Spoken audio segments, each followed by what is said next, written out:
This is VSiN, the sports betting network. The numbers told the story, they always do. It's one of those idiots who believe in analytics. This is a numbers game with Gil Alexander on VSiN. Good Monday morning to you. It is a numbers game at VSiN, the sports betting network, VSiN.com, Game Plus, iHeartRadio, YouTube TV, and of course, SiriusXM channel 158. Gil Alexander back in San Francisco for another week. Kelly Bidlin back in Vegas for yet another week. Shout out to Dustin Sweetelson for being in this chair, not this specific chair, but in the host chair on, yes, that would be weird. Sitting here. Dustin, what are you doing here in my place? That's Kelly Bidlin, everybody. How you doing, man? I'm doing great. Welcome back. Welcome back for a short, quick week back, and then some nice vacay for you. How was the week off? Oh, man. Have you been to California? Have you heard of this place called California before? You just soaked up the city? Oh, dude. It's paradise. It's absolute paradise. Although the sky behind will always belie that in the morning time. But in a couple hours, it'll be beautiful. Shout out again, though, Dustin Sweetelson for reals, though, this time. Mm-hmm. Great job with you. You guys had a good time, I imagine. Did you have to give him the yellow card for encroachment, or the flag, I should say, for encroachment? No, Danny, I did not. Right? There was one time where he got a little close. I don't remember. I considered it. I didn't have my cards on me. The cards in the bag still. I still have the cards. Talk about something that will be lost to the prop closet for 4 years from now. I'm going to be like, where's that yellow card at I had? All right. We have to talk about the World Cup. We have to talk about the Open Championship. Today on the show, Greg Peterson will join us, talk Major League Baseball. He's got his Fab Five coming up. Aaron Schatz from FTN Sports. How about that? Aaron is coming out with the FTN Almanac. By the way, not just the FTN Almanac, Kelly. Aaron Schatz's FTN Almanac 2026. We'll talk to him about that. He's got some predictions looking at the National Football League. Wes Reynolds, Adam Burke, everybody will join us today on the show. We've got to talk Summer League. We got to talk July wins in baseball. Let's start with the Open Championship, because I'm sure that's what you were most locked into this past weekend, plus the 154th Open Championship, the final major of the year in golf at Royal Birkdale. And the story heading into Sunday, there was a couple big storylines. One was just the two-shot penalty on Bryson DeChambeau on Friday. Kelly's two-stroke penalty on the fifth hole, improving his lie, really improving his backswing, that entire controversy. Rory McIlroy saying, hey, he held the entire tournament hostage. We didn't even have our tee times. We had to wait for Saturday tee times a little longer for that. People came out on both sides of that. Ultimately didn't matter. I think most anti-Bryson people were hoping, oh my God, I hope he finishes within 2 strokes of the lead in the end. He didn't. He finished 5 strokes back, so that didn't come into play. And the other big story, and I'm curious about this before we even get into yesterday, was all of the 62s, major round tying 62s. Friday, Lucas Herbert shot at 8 under. 62. Sam Burns had a 8 under 62. Herbert took the lead at that point.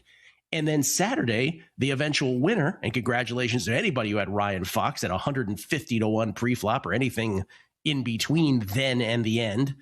He shot a 62 on Saturday. We actually have a graphic here from Underdog Golf. 2026 major winners and their world ranking at the time of their victories. Here's putting this year's majors into context. Look at that. Rory was the only name golfer, right? Ranked second when he won the Masters this year. But look at this. Aaron Rai wins the PGA as the 44th ranked player in the world. Wyndham Clark wins it as the 34th. And here comes Ryan Fox, the 56th ranked player in the world. But you've only had 8 62s in the history of majors golf. We had 3 this weekend. Yeah, it was pretty incredible. I think that was from a handicapping standpoint, Gil, we talked about it a lot last week leading into the tournament. It was, it's been really, really dry in the area for several months. What is this going to do to the course? There's no weather in the forecast. We know it's being played over in England right on the coast, though, so weather can pop up at any time. You didn't really know what you were seeing on Thursday, if that was going to really continue all 4 days. And it kind of did, Gil. And I think just I know we don't want to jump ahead to yesterday quite yet, but I think Ryan Fox winning that, a little bit of a sigh of relief for me, because it was becoming a thing in the tournament, right? That if you went early and there was going to be one guy you kind of knew. We kind of knew heading into Sunday. I think if you were someone like me that had a Sam Burns ticket Saturday night heading into Sunday, I think you had to kind of think with any hedging plans or anything like that there was a real possibility that someone in the morning was going to go real low, because we had seen it every day of the tournament so far. And it was, I think, a credit to the golf course. I actually thought it was pretty well set up. I know it caught some criticism over the weekend and kind of early in the tournament for how easy it's playing. Well, open golf revolves so much around the weather. And when there's not weather involved, you can see some of these courses, and I think Royal Birkdale most of all, is attackable. And it was out there for low scores. And we saw it every single day in the morning when that wind was just a little bit calmer. And in the afternoon, it just picked up 5-6 miles an hour, and it made everything a little bit tougher. Yeah, attackable it was. By the way, Justin Ray Golf, who always does great stuff on Twitter in the game of golf, points out that the lowest closing 36-hole total scores to win men's majors all time, 2 now have been at Royal Birkdale. Ian Baker Finch back in 1991 being the other one. Colin Moore and Ryan Fox yesterday, the only other 2 in golf history to compete with those 2 closing rounds in a major. Tom Watson back to the 1977 Open Championship, where he famously hit a massive putt on the 17th, ends up beating Jack Nicklaus, I should say, by 1 stroke. And then Colin Morikawa, which we remember that weird pandemic PGA at Harding Park in San Francisco, which I have hacked up a time or two. Colin Morikawa with the all-time record, closing 36 holes at 129. But yesterday, so to your point, Kelly, it was, okay, who's going to be the guy that's going to shoot this amazing round? And it turns out to be Cam Young. Cam Young birdied 1, 2, 3, 5, 9, and 14 to end up 1 back of your guy, Sam Burns, at that point.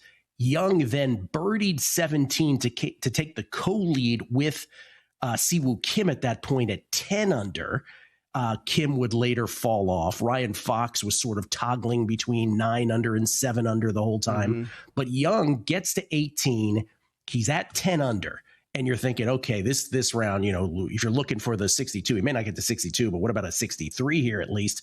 Well, he found the fairway bunker at 18, after which he hit the ball right into the wall of the bunker, which was brutal for anybody who had Young at that point, because you figure the miracle is coming.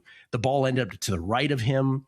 He'd need a miracle up and down from there to save par. Instead, he went to a greenside bunker, gave it a good shot from there on his out, but just missed, ends up with the bogey, still the low round 64, still the leader in the clubhouse at 9 under. And for much of the afternoon yesterday, it looked like that might hold up. We'll get to Scheffler on the side, sort of as a sidebar. But in the end, as I mentioned, Kim bogeyed 11 to fall to 9 under, then 12 to go to 8 under. Scheffler ends up with issues late, which we'll talk about. But Fox birdies 14 to tie Young at 9 under temporarily. At the par 3 15, he then goes into the bunker. The ball's right under the lip, so unplayable toward the hole. He ends up bogeying. Siwoo bogey 16 to go to 7 under, bogeyed 18 to finish at 6 under. Which was awesome, so Young, by the way, Gil. Like, those are the Open Championship moments that, like, I hope people appreciate. Ryan Fox stepping into that bunker and say, I don't have an angle. This is British Open golf. I have no angle to the green whatsoever. I'm not going to waste any time. Let me punch it out. I'm going to take my medicine. Hope I get up and down for bogey. And he did, and that was one of the holes that saved the tournament. So true. Young, 1-stroke lead then over Burns. And Fox with 3 to play at this point after Fox took his medicine there. But then Fox birdied 16 to tie Young again at 9 under. And so we have a tournament. Fox has a makeable birdie putt on 17. This will get lost. He slides it just left, which brings us to 18. Fox enters the final hole tied with Young, who hadn't played in over 2 hours by now. Right, all those 62s were in the morning. His 64 was in the morning as well. Burns was 1 back. So on 18, Fox, with no hesitation at all on any of his shots, great tee shot right into the fairway, great approach to 11 feet of the cup. Remember, to that point, the 18th had only yielded 4 birdies all day and only 27 all week, the fewest of any hole on the course. So Burns got on the dance floor. He had a birdie try to tie it. He misses right. He pars. Fox for the win from 11 feet. Bang. Ryan Fox with birdies on 4 of the last 6 holes, 39 years old, the Kiwi from New Zealand. He is the Claret Jug winner. Do you know anybody who had him?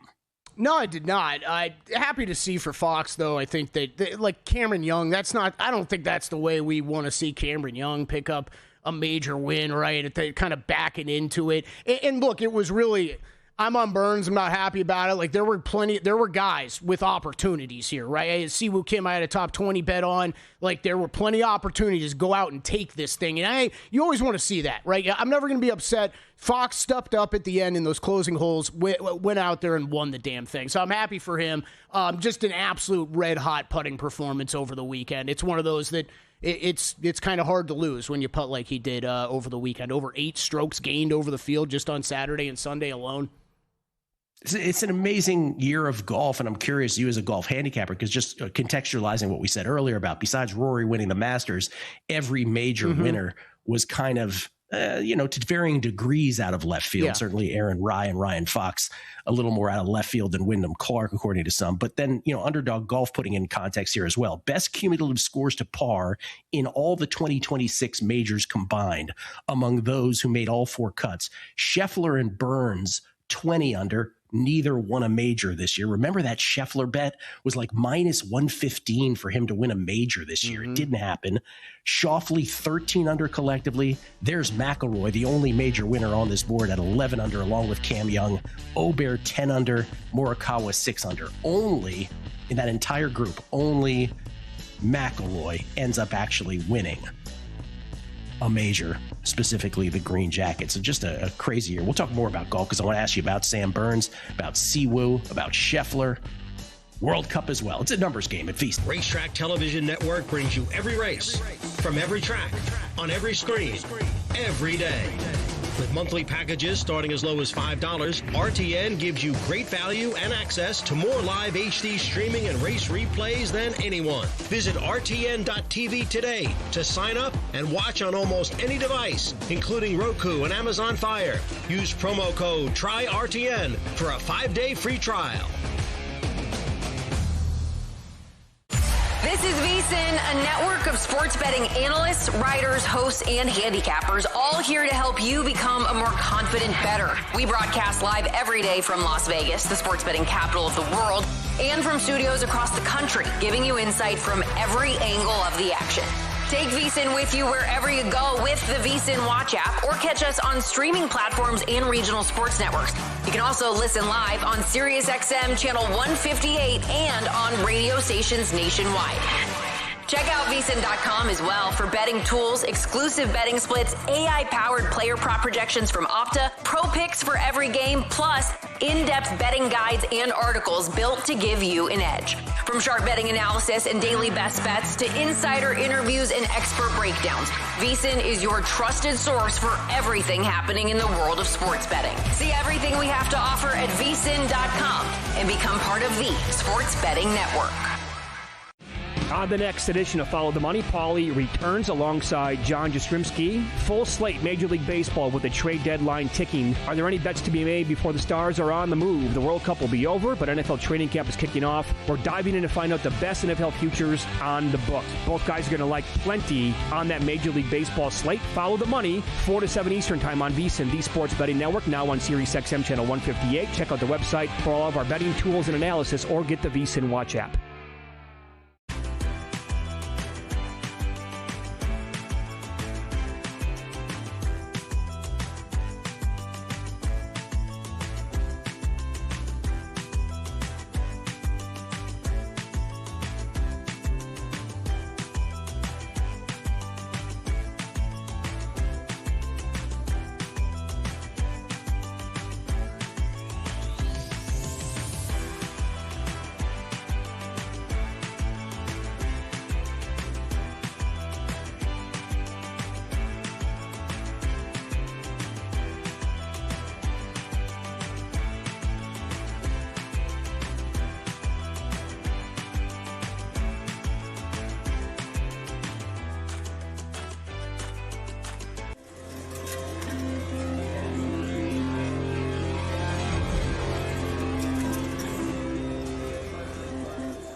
Numbers Game on VSiN, the Sports Betting Network.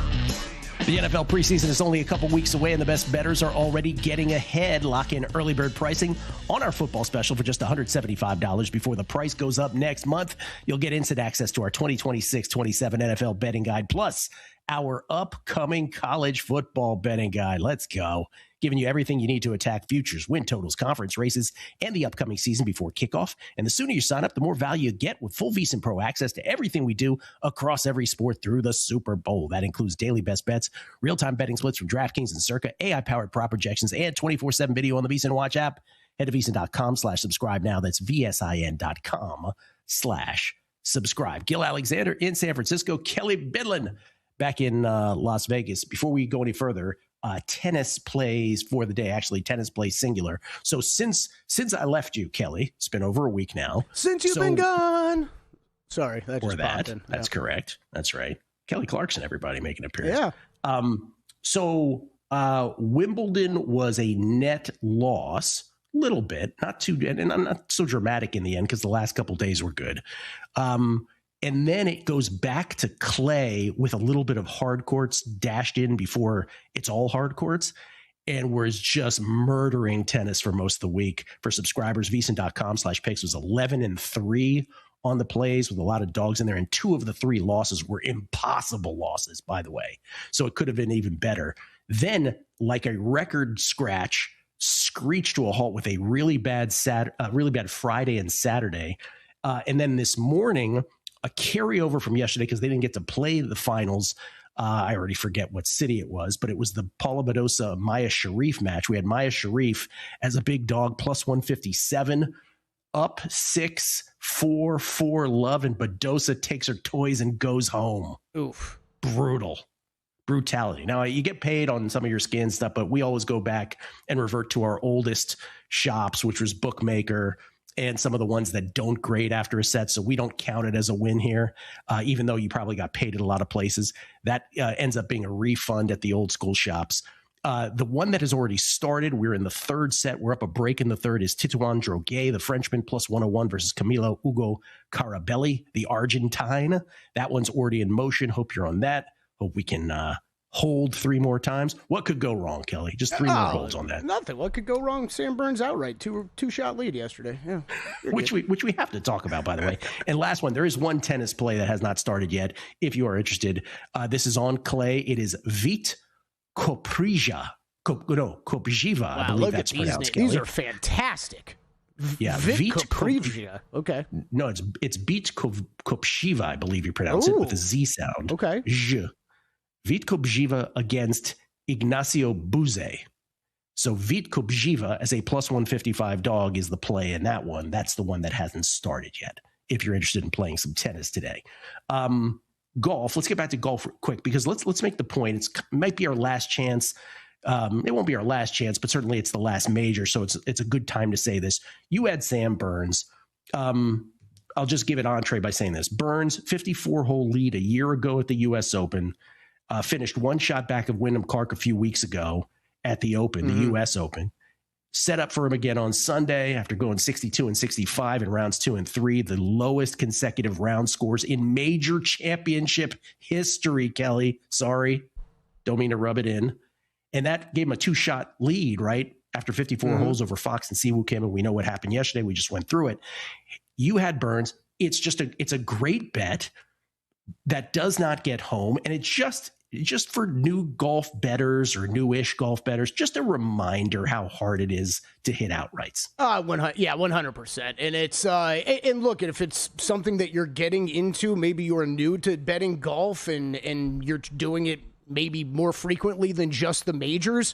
I just think it's a great reminder, time, Gil, of just the top 20s, tournament matchups, placement markets. Like, this is where the bulk of your bankroll needs to go. It's so hard to hit one of these outrights. 156 guys playing a tournament. Only one guy can win. I was feeling good with Burns up 2 shots. I'm not going to lie. Like, this is... luckily it was heading into Sunday. I hedged off a little bit. I literally just covered the tournament with a no price here at Circa, but with the prediction markets out there, you've got no price opportunities, or we talk about the splitting up outright bets to possibly cash out if that's something you would be interested in. And a 2-shot lead on Saturday night, but some danger lurking. I thought I needed to do it a little bit, but yeah, it's tough, man. It's tough, and I think it's just a reminder how wild this can be, because it's been 3 weeks in a row now where I've had 3 really good weeks of betting golf, and it started with the John Deere Classic. Chris Goddard gets home for an outright hit. But that was one where you're like, man, Gil, I kind of got lucky on that. Like, I kind of stole that outright. And then there was definite moments of each of the last 2 weeks. This week at the British Open, last week at the Scottish Open, where I kind of thought I had the best of it. And it sucks when you think you had the best of it and you don't get home. They have Sam Burns 52-1, heading into Sunday with a 2-shot lead. If he just shoots par on Sunday, he would have won that tournament. Yeah, it's tough. I kind of thought I had the guy, and especially leading into this tournament, Sam Burns was number 1 on approach the last 16 rounds, had some really good lead-in form, good indicators he was going to play well this week, even when he had no plans to show up for this tournament. That's what was the craziest part. And last week it was Rory. I thought was probably the best player in that tournament. Just gacked it on Saturday with some gross play. And then look, there's multiple guys we can talk about. I know you want to talk about Scheffler. Easily can make the case that Scotty Scheffler was the best golfer in this tournament and could have won this tournament. Yeah, I mean, all I wanted to say about Scheffler, for those who missed it again, Scheffler, he was getting close. Then he bogeyed 13. He bogeyed 15.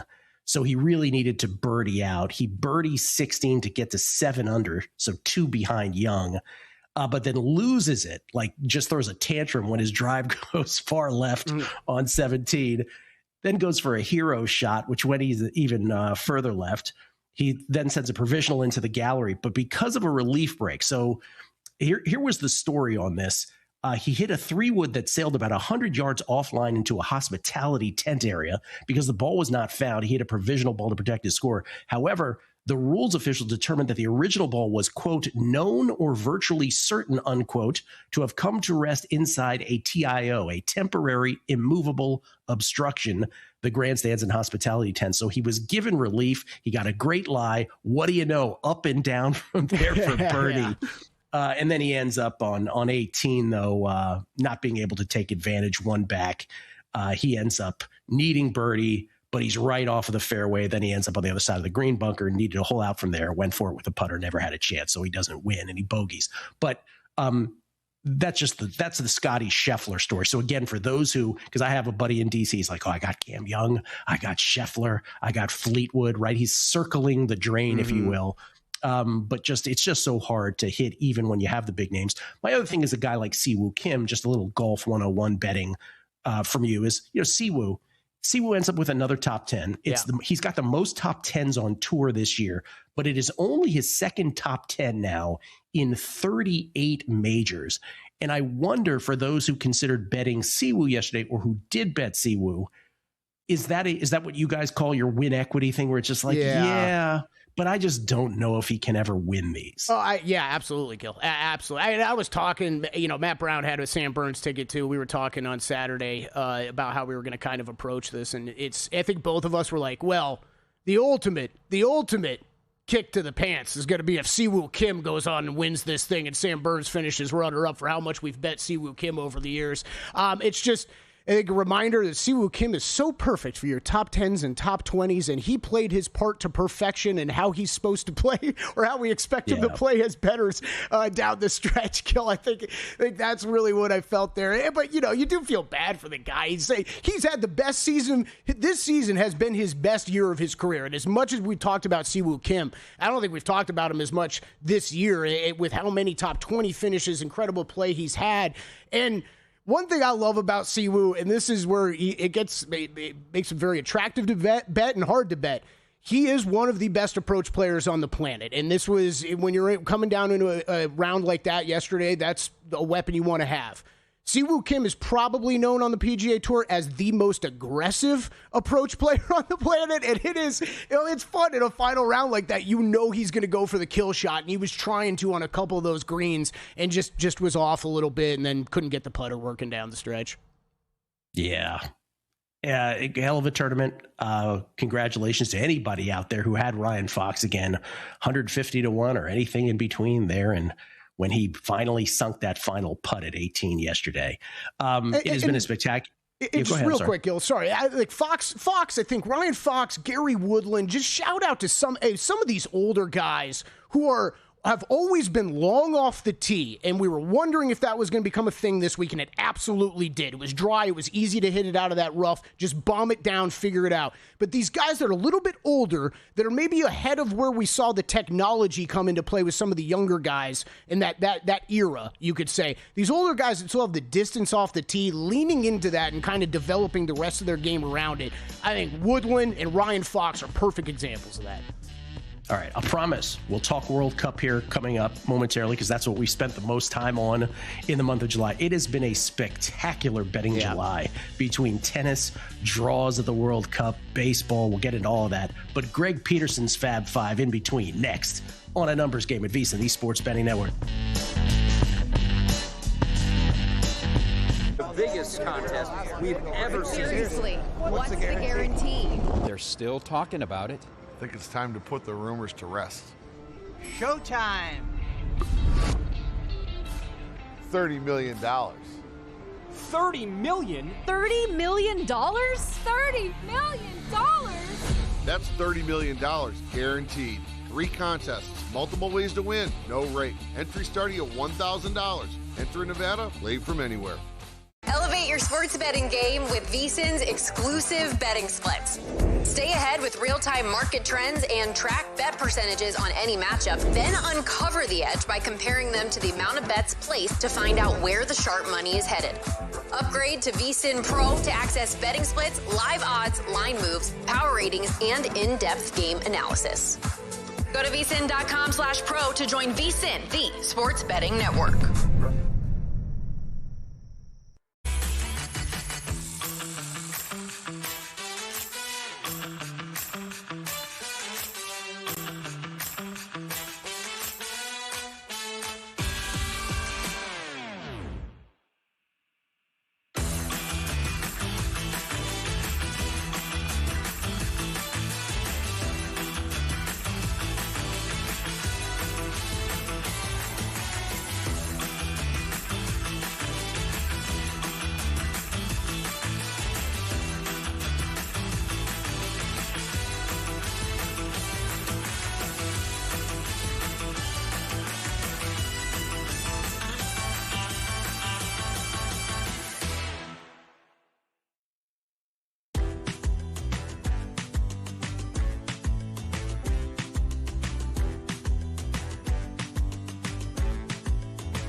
This is VSiN, the sports betting network.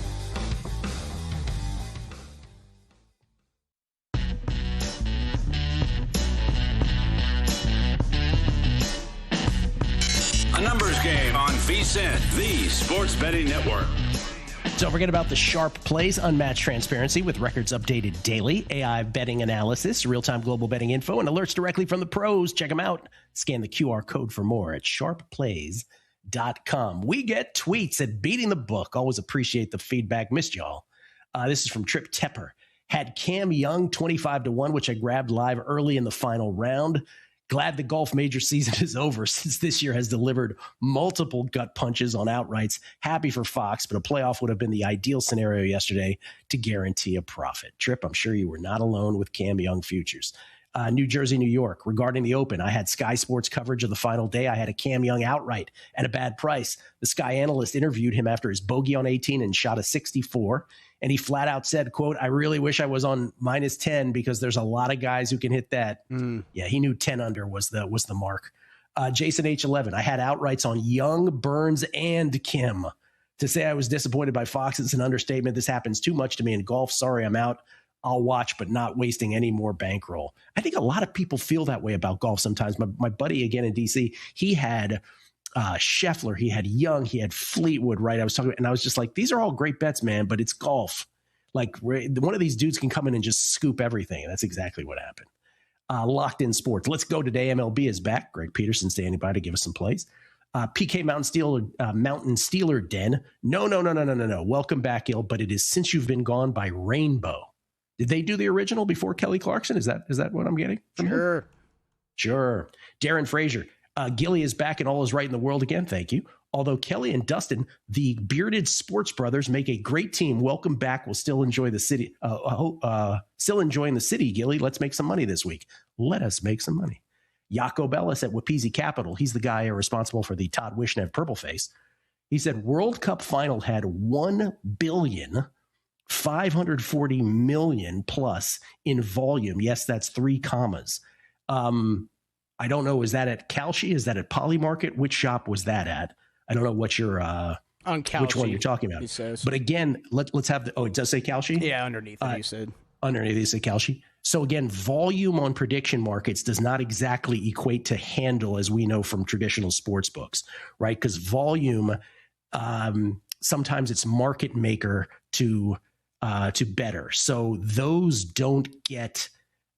get counted, but it's not the same as sportsbook. So in other words, really what in terms of handle, at a minimum, it's half of that, right? At a minimum, it's half that. So let's just say 750 million, right? It's still a ridiculous amount of money. And it's probably more than that because some of those are peer to market makers. So it's the, it's probably about $1 billion, let's call it, in volume to be accurate on that.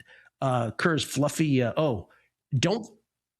Kurz says, don't think the plays got posted to VSiN's pro page this morning. Never saw the Droguet play. Bill 80. Did he fail to put the tennis plays up? Because I sent him the tennis plays and then we got into a text exchange. Maybe he forgot to put them up. Anyway, Droguet got broken. So now we're on serve in the third because of course that happened, Kelly. So now we're sweating it out on Droguet anyway. Greg Peterson joins us now, courtesy of the Progressive Guest Line. You can follow him on Twitter at gunit_81. Of course, a man that we love for so many reasons, including his dating life, including his love for Texas Roadhouse, his beer analysis. He joins us now, courtesy of the Progressive Guest Line, as I said. Greg, good morning to you. Hey, guys, it's always a pleasure. Missed you last week, Gil, but good to have you back, and good to have back a little bit of everything, my friend. How are you? I'm doing very well. You thrilled baseball is back? It's a great time of year. Of course. It has been a great second half of the season thus far, and the Red Sox winning 13 straight games weren't necessarily on my bingo card, but hey, someone in the American League had to win games, and apparently the Red Sox said, hey, you know what? We're going to be that team that wins games. So that's the beauty of baseball this time of year, where we're about 2 weeks away from the trade deadline, and there are so many teams that are on the cut line right now from whether or not they want to be buyers, sellers, or standing pat. So it's a great time. August 3rd is the trade deadline this year, August 3rd. So yes, a couple weeks away, and so many teams. I think it's going to come down to the last series before that, Greg, before they decide whether or not to be buyers or sellers. And by the way, about the Red Sox, someone didn't see 13 wins in a row coming. but someone around here did see this surge coming. We'll get into that a little later. Ooh. Let's get to your Fab Five. Guardians and Twins. Guardians still 3 games above 500. They're driving me crazy. I have a season win total under on them. They are hosting the Twins today, who have had themselves a fine month themselves. What do you have here? Yep, and for the Minnesota Twins, they've got the better starter here. Joe Ryan, really like what he's been able to provide. A sub-3 ERA, he's getting 10+ strikeouts per 9 innings. Had to fade the Twins, though, because of everyone not named Joe Ryan. 27th in terms of bullpen ERA, and Byron Buxton being out, it's really hurt this offense. I mean, without Byron Buxton in the last 10 games, they're averaging 3.7 runs per game. Josh Bell was having himself a relatively good month of June. He's starting to regress a little bit. Royce Lewis, guys like this are not giving you too much. And for the Guardians, it's been a little bit rough for them as well. Without having Jose Ramirez, the offense has been sputtering a little bit, but they've got by far the better bullpen. And Tanner Bybee throughout his career just has always been a better pitcher at home rather than away from home. He does give up a little bit more hard contact than is ideal, about 1.6 home runs per 9 innings. But just with the way that the Twins have been so awful in that bullpen, way that they're having a tough time getting runs up on the board, I took a shot here on the Guardians at plus money on the money line. All right, we have an interleague game, and this is an intriguing one between the Pirates and the Yankees in the Bronx today. And if I said to you, which of these teams feels more like a playoff team right now in their respective leagues, I'm not sure what the answer is. Some people might actually say the Buccos at this point. Pirates at Yanks. Yanks a very slight favorite. Who you got? With the Yankees not having Aaron Judge, I would say the Pirates too, because, man, for the New York Yankees in their last 24 games, they're averaging 3.3 runs per game. And now they run into Braxton Ashcraft, who I recognize his ERA is right around about a 3.48 right now. Fielding independent is even lower, though. He's getting 10+ strikeouts per 9 innings. And for the Yankees, they're coming off of Sunday Night Baseball for 1. 2, they're coming off of playing 18 innings yesterday. And 3, Ryan Weathers has been giving up a lot of hard contact. 4.15 ERA. He's given up 1.5 home runs per 9 innings. And with the Pittsburgh Pirates, when you think of them, you think of the starting pitching with the likes of Paul Skeens, Braxton Ashcraft and company. They're second in the league in terms of run creation. They're averaging over 5.3 runs per game. They've done a great job in terms of being able to put bat to ball. This has all been without Oneil Cruz over the last few weeks, by the way, as well. So I think that you got some good value with plus money on the Pirates. Better starter, better offense, and Yankees are just having things slide away, even though they got the win on Sunday Night Baseball. So give me the over and the Pirates here on the money line. All right, this is interesting. Mets play the Brewers today. It is the Miz on the hill for the Brew Crew. Freddie Peralta going for the Mets. You're taking the over 7 here. Because I think that the Brewers are going to do so much of the heavy lifting, and I think that they really want to stick it to Freddie Peralta. This is going to be his first trip back to Milwaukee, and he does not come in good form. In his last 5 starts, he has given up 23 runs in 21 1/3 innings. It has been a miserable run for him recently. And for Mizorowski, do have to have a few question marks with him because he did not pitch in the All-Star game. That last start prior to the All-Star game, he did not make as well. I think that he's going to be perfectly fine. I think that was a little bit cautionary, but that's something that you do want to take note of. This is going to be the most innings that he serves in his career. So perhaps we see a little bit of regression in the second half of the season, mainly because, well, when you got a sub 175 ERA, it's hard to not have regression to that. So I'm going to be in on the over. And for the Brewers, think that they dominate. I took plus money on their run line. All right, White Sox Rangers. Jacob deGrom on the hill for the Rangers, who lead the AL West. Though I will say deGrom's Cy Young odds, which we'll get into a little later on the show, maybe a little too short. Nonetheless, what are you playing in this game today? You mentioned that he's given up 1.4 home runs per 9 innings. The strikeouts have been good. He's only giving up 2 walks per 9 innings, but he's given up a lot of hard contact. And for the White Sox, you've got 3 different guys on the roster that have been able to give you 20+ home runs this season. Eric Fetty is not a guy that does a great job in terms of keeping the ball in the yard himself, though. He's given up 1.5 home runs, 3.5 walks per 9 innings. Been a little bit shaky for the Rangers overall in offense this year, but Wyatt Langford has really been the key for them. He went deep once again yesterday. That total of 7.5 for me is just too low, especially with the Rangers. Sort of has some shakiness in the bullpen, so I do like that over. All right, Wrigley, a total at Wrigley set at 11.5. I believe you may have bet this at 12. It is Jameson Taillon for the Cubbies. It is Jack Flaherty for the Tigers. You're going under.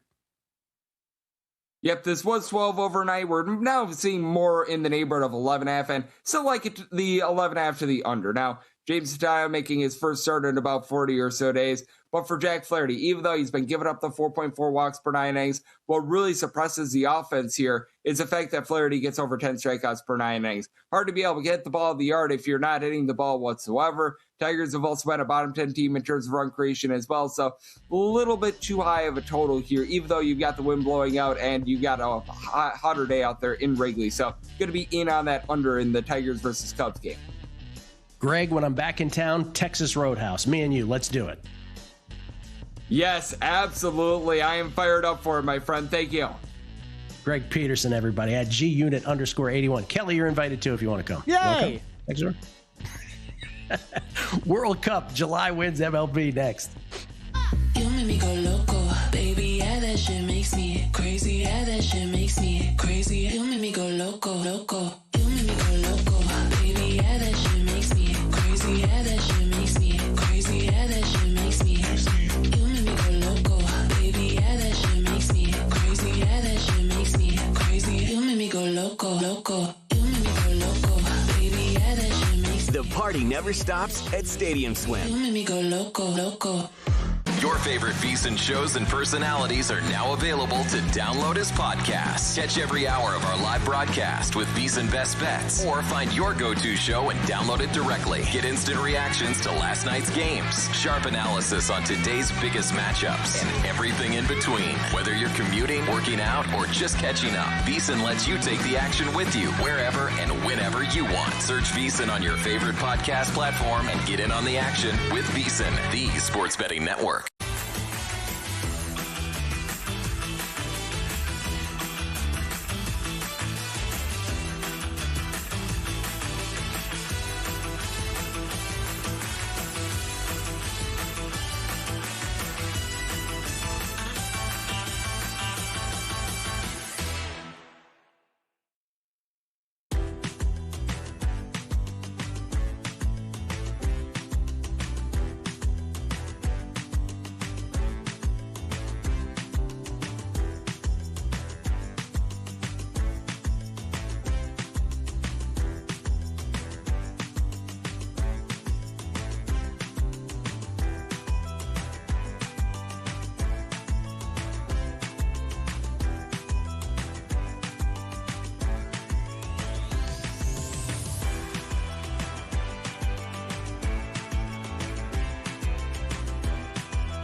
A numbers game on VSiN, the sports betting network. Back on A Numbers Game, live from Circa Resort Casino, downtown Las Vegas. In the case of Kelly Bidlin, I'm in San Francisco for the week. It's my final week in San Francisco. I may be enjoying it too much. By the way, shout out. What was the best thing you did last week? What'd you guys do? Went to, it's really the food. Tan Long. Once again, Tan Long. If I had one last meal here in San Francisco, out on the avenues, about three blocks away from the ocean, a Dungeness crab, garlic noodles. If you know, you know. I just pictured you doing that type of stuff, and then like during the day, just being in like Red Sox PJs on the couch like all day, watching like Love Island or something. Yeah, all day long in Red Sox footsies. Right, also. exactly. Footsies. Yeah. We get tweet speed of the book. Larry Fresh, welcome back, Gil. We missed you. You've been in San Francisco so long, has me wondering who is apartment sitting for you. Delicious. Real Nicks. All these years, I thought your producer / co-host was Kelly Bidlin. Didn't realize it was Kelly Clarkson. Should have known since he's such an American Idol. LOL. Welcome back, Gilly. Thank you, Nick. I appreciate it. Nailed it. Buddhist was asking about the difference between sportsbook handle and prediction market volume. Again, it's really what we would count is just it's really half plus. So it still ends up being like $1 billion in volume in that, but it's probably not 1.5 billion by our metric, how we do with sports books. Willie B. Benton. Gil, what's your favorite song about California that your audience has likely never heard? Jungle's Heavy California always makes me miss the Golden State. Also, the World Cup was amazing, but after watching that final, I'm ready for our football. I think we all are. Like, I'm ready. I saw some tweet this morning. Somebody's like, all I want to see now is like a 17-play, 82-yard, horrible Navy drive that ends in a missed field goal. It's so true. Three Jacques, H3131. Gil, what time is the WWE segment today? Looking for the next pay-per-view breakdown from Dustin. Dustin would have led off with it. He's saying, if you're in SF, does that mean your place in LV is open? Only tennis plays are from Zach today. Yeah, so apparently, by the way, Tituan Droguet won, but apparently nobody got it on the VSiN picks page. We should be getting a full-throated apology from Bill 80 on this today, ladies and gentlemen. But that's the only one that I guess is out because, well, you got the Maya Sharif one, but the Avit Kojiva one, again, giving it out here, that one has yet to start. So Vit, it's spelled, I'll just do it in the American phonetic. Vit Kopriva is the play in our last one today. Doug Knutson Sports. Golf betting is a lot like horse racing. How many times you lose a long shot in a photo finish, yet horse racing offers place and show backup wagering. I would love if golf introduced the same types of bets, bet a golfer across the board. Yeah, don't they have that, though, the each-way stuff, Kelly? They have each-way betting in some states. It's not here in Nevada, but top 5s, top 10s, top 20s, this is what we're talking about. Yeah, Mark Descartes said tennis plays were not on the picks page. It's really aggravating. I apologize for that, Mark. We will get to the bottom of it. And by the bottom of it, Kelly, I mean we'll go all the way to the top. That's right. To get to the bottom of it. Dr. Van Nostrad, as I was watching the Open, it kept coming up in my mind that in general, every shot requires some thought, not like a lot of USA courses that are grip it and rip it. Could that be why Euros seem to have our Ryder Cup number? Because they play a more difficult brand of golf. Interesting. It's definitely different. It is definitely different. I think if you heard, we had Jackson Suber with a share of the first round lead on Thursday, had never played links golf in his life. I thought he had some great comments about that afterward. It's just, and look, I don't like Royal Birkdale. It is far from the most linksy-ish of links courses that we have out there. You actually had some fair, relatively flat fairways these guys were hitting into. But yeah, man, wacky bounces happen for sure. And Primetime / Leon Sanders, yo, hey, man. Oh, I hate you for this, man. He says, on behalf of Fezzik, because Fezzik always calls winners early and jinxes us. Listen to this. Congrats on your easy cash on Boston July wins bets. I hate you for this. Looking forward to hearing your unbiased take on their cakewalk this month. And as little buddy Kelly Bidlin likes, keep your monologue straight down the middle. Peace and love. Oh, see, trying to jinx me. Here's the deal. We had the Red Sox in the month of July. It's the same sort of approach that I've given every month since we've been doing this now. This is our third year doing it. So the first year We came, one out away from cashing a 65-1 the very first time we did it on the Cleveland Guardians. It was a brutal loss, maybe the most brutal bad beat I've ever had in anything. The next month, I think we were 2 wins back. The third month, we won it on the Houston Astros, 17-1 and 25-1. And after that, for the last 3 months of that year and all 6 months of last year, it kind of sucked. Wasn't really in any of them. And then this year, we've been close every time. Cincinnati Reds, March, April, I think it was 1 or 2 wins. Might have been 2 wins away at the end on the final day. And then 4 wins away on the Mariners, who never really were in it, but they only ended up finishing 4 back. Last month, the Cubbies were 16-10, but they were 4 back because the Marlins had this insane run. This is the month where all the frustration is being taken out. The Red Sox, after losing their first game to the Nationals, have won 13 in a row. It is tied for the second longest winning streak in Boston Red Sox history. Wow. The longest is 15. They have swept consecutively now 4 series. Part of the real reason, most of the real reason for this bet, again, is the number 80-1.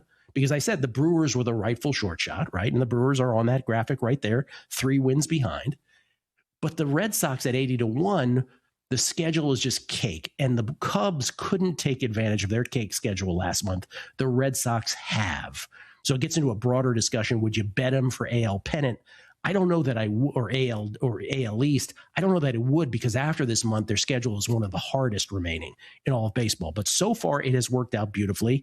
They are 3 wins ahead of the field. The Orioles and the Brewers, who were the short shot, and justifiably so, are the 2 teams with 10 wins. 13-1 Red Sox, 10-3 on the Orioles, 10-6 on the Brewers. Everybody else beyond that. But here's the thing. If you're looking for a negative, if you want to find a negative, the negative is their next series starting today, tomorrow, and Wednesday is against the Orioles. So the Orioles have an opportunity. I'm not sure if they're aware of this because I'm not sure if they're following July standings. They have an opportunity to sweep and tie. Now, if the Red Sox even win one of those 3 games, it's going to be a great position heading into the final stretch of the month. Of course, the Red Sox aren't thinking about any of that. They're just trying to keep their winning streak going. It has been awesome. Part of the reason for, again, the bet is their brilliance at the back end. They're 8-9 with Garrett Whitlock and Aroldis Chapman. Like with the Cubs last month, the handicap for me was, yes, I know their hitting has sucked, but I see underlying metrics that tell me that it's going to turn up, and it has. And so it's worked out great so far, but it's not over. It's not over, Kelly. It's just been a magic carpet ride. Let us continue. Let us be humble about it, and let's just hope it happens. Yeah, man. It's, obviously, we've been very aware of how hot the Red Sox were. With everything going on this weekend, I'm not really sure that I knew that this was even this close. I thought you had a bigger lead than this. I didn't know that the O's and Brewers are just 3 wins back. So it's 30. Yeah. This is what this market, right? 13-1. And you've got a sweat on your hands still. Like, this is not over. But still, man, massive series. Baltimore, that is crazy. Yeah, that is 3 games here coming up that's going to probably decide this. Well, we've gone from 80-1 to -400 currently. So, let's get this home. World Cup, Kelly. The reason that we didn't start with it is because yesterday it kind of ended with a whimper. Yeah. Unless you had Spain. Argentina couldn't muster a shot on goal in the first 2 hours of play, seemingly. Argentina was completely outclassed by a Spanish team that, honestly, this whole month of World Cup, which has just been a betting boon, it has been so fabulous. If you have been betting draws like I have been, it has been so profitable, including yesterday, which was 0-0. Obviously, a draw at the half, a draw full game in the final. The amazing thing about yesterday is that Argentina got within 15 minutes, right? They got within the second half of extra time, where they were desperately trying to get it to PKs. Not only were they outclassed for most of the game yesterday, but then they were a man down, and starting very late in added time. They couldn't quite get there. Spain ends up winning it 1-0, but it was utter domination. ESPN FC, Argentina, the first team in the last 60 years without a single shot in the first 90 minutes of a World Cup final. Unbelievable. But congratulations to everybody at Spain, because while every expert seemingly had France throughout this entire World Cup, everybody we had on, France, maybe we just missed the most obvious thing there, which is Spain ends up with like a 38 game streak where they hadn't lost a single side, and they gave up 1 goal all tournament, Kelly. Yeah. 1 goal. Yeah, it was Come on. It was incredible. I'll shout out Felica, who's giving me crap right now about my Cameron Young take on text. But yeah, he had France and Spain, right? Didn't he bet them both? And he was like, one of these two teams is going to be. Or maybe it was to the final, but. I don't to the final. Yeah, yesterday, Gil, that hurt my American brain watching. Now, it was such a great tournament. That one hurt. It was a Spain blowout. It was a Spain blowout, and it almost